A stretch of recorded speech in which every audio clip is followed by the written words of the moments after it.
కక్కొచ్చిన కళ్యాణం వచ్చినా ఆగదంటుంటారు గదా! నిజమే కదా అండి. ఎందుకు చెప్తానంటే 2 డేస్ బిఫోర్ అయితే హాస్పిటల్‌కైతే వెళ్ళాను. గైనకాలజిస్ట్ మేడం దగ్గరికి. అక్కడైతే మేడం అయితే వెళ్ళేటప్పటికి డెలివరీకైతే వెళ్ళున్నారంట. వెళ్ళొచ్చేటప్పటికి మేడం నాకైతే ఒకటి విత్తి షేర్ చేసుకున్నారు. ఎందుకంటే మేడం నాకు కొంచెం క్లోజే.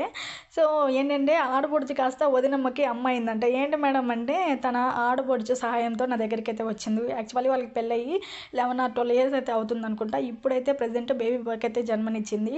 సో, వాళ్ళ ఆడపడుచే దగ్గరుండి తనని హాస్పిటల్‌కి అలా తిప్పుతూ, మంచి ప్లానింగ్ చెప్తూ, ఇప్పుడైతే తల్లినైతే చేసి తల్లిగా దగ్గరుండైతే చూసుకుంది అని చెప్పైతే చెప్పుకొచ్చారు.